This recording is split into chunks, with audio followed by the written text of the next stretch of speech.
Hello good people and welcome back to Level Up Your ELO. Today I'd like to show you how 12-year-old Magnus Carlsen deals with 1500 players. At this stage, Magnus is only rated 23-26. I'd also like to take note that if you play over-the-board chess, you'll know that much younger players can easily and usually punch above their rating. They're just quite young, and it's deceptive that way. In any case, I'd like to show you guys the difference in the quality of moves of a 2300 Magnus or 2300s versus 1500s. Let's boost that ELO. Let's get it. Round one, fight! This game took place in 2003 at Alta, Norway during the Badens Masterskapet tournament. Yes, I butchered that. Classe A. Magnus plays as black against Odd Erling Mikkelsen, who's rated 1531. Oh, before I begin, before I forget, if you do like this content, please leave a like and sub. You have my gratitude. Let's get started. Odd Erling plays as white, plays e4, c5 by Magnus, Sicilian defense, and knight to c3, knight to c6, f4. This is the Grand Prix attack, I believe. Yes, it is. e6 by Magnus, knight to f3, a6 by Magnus, propelling or readying b5. Bishop to e2, and Magnus strikes the center. And his opponent strikes the center. And you already see that lower rated players don't understand yet, at least from me watching this, the game, don't understand the idea of central tension, pawn structure tension, of course. They flinch immediately and want to exchange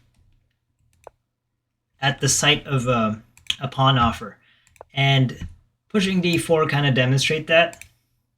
You could play d3 here and just have this develop and just keep the tension within the position and the position solid. But he plays d4, which leads to exchanges immediately. After takes.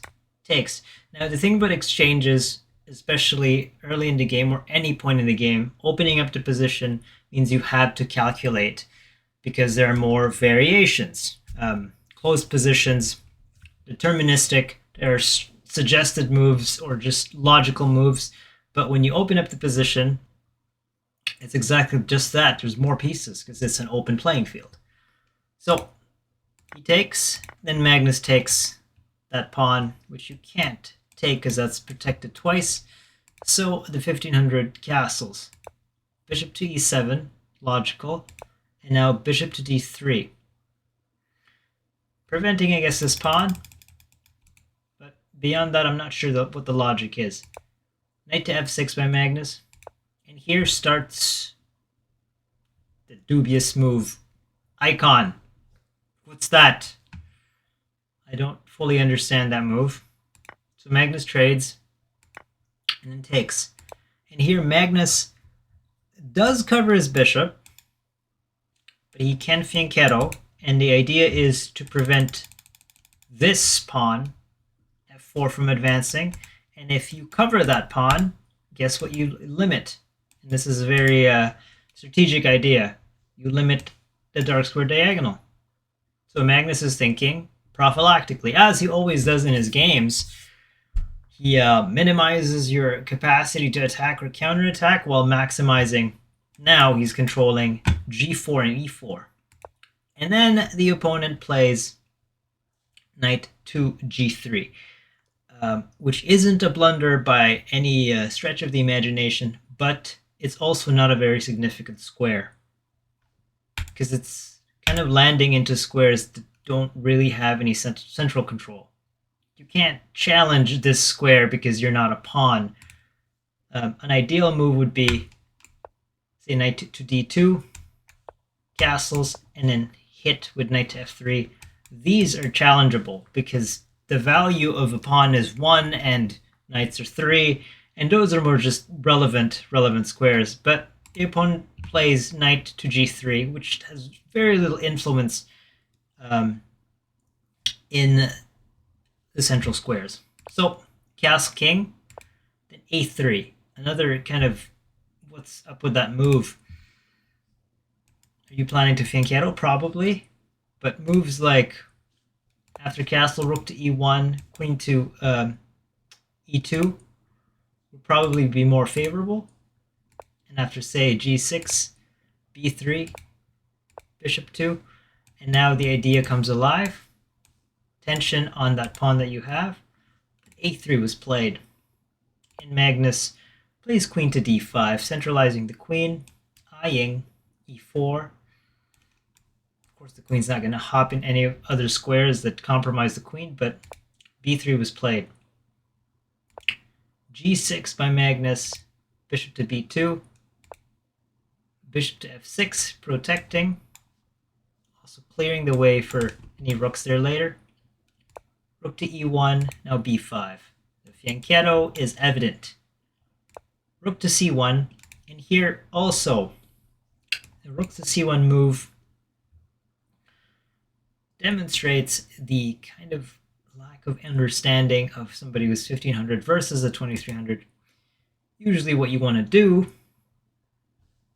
is play moves like a4, which is a strong move. If takes, guess what it does? It opens this now semi-open file and activates your rook to the 4th rank. And you'd like that. You'd want that one because this is now a lone pawn, a pawn island, and you're attacking this and potentially attacking this, and after retreat here, potentially attacking it one more time. And you have activity.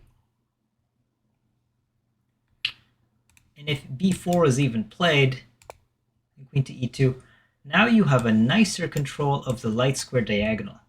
Just ideas like that, you know? But rook to c1 was played. And now bishop to b7. You can see the idea. In g2 is a checkmate threat. This move by Magnus a while ago highlights the power of the now realized battery. Bishop to e2, and Magnus uncorks, d3. Good move. Probably even brilliant, but good move.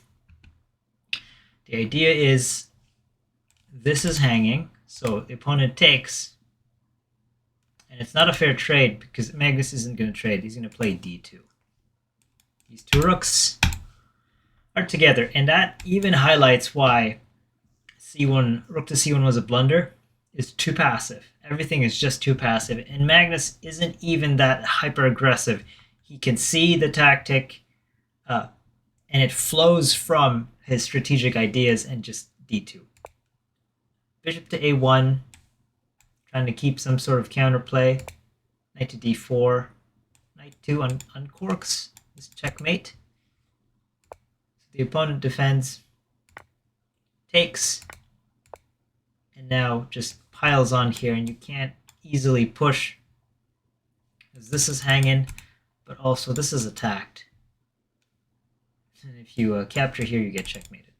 So queen to b2, trying to return the favor of a checkmate that doesn't work really, because now the difference is Magnus is calculating way beyond his opponent. And it looks like if you move here, you get checkmate, and you do. But Magnus just takes rook to c2. Brilliant move. Why is that brilliant? Because he sacrifices the knight. After check, you can see where this is going. You can't take, of course, because it's a mate. Open check. And this is a mate in 10, I believe. Takes and check. And at this point, the opponent resigned in lieu of a windmill. After check, king can't go. So, open check. You got to get your rook away. Now Magnus can block that and take that, but the stronger move would just be maintain the tension, maintain the discovery. Rook to d1, rook to c8, and after rook to c8, you have discoveries galore. So say if you play bishop to d4 and you have an open check, you cannot go here, so this is your only choice. But now these two are not exit squares, so rook to c2 is just game over. Mate in 2. And the same concept applies if you try to challenge that rook. Because you see you just get lasered precision sniper rifle techniques of a discovery. And after that, this is hanging. So that's a checkmate, guys. That's why the opponent resigned right here. I don't think he saw all that, but he just knows it's game over. There's a windmill. There's a storm coming, Mr. Wayne. And or Mr. I don't know, Odd Erling Mikkelsen. In any case, I hope you guys enjoyed that. Let's do a quick recap. It's Sicilian defense. Knight to c3, knight to c6.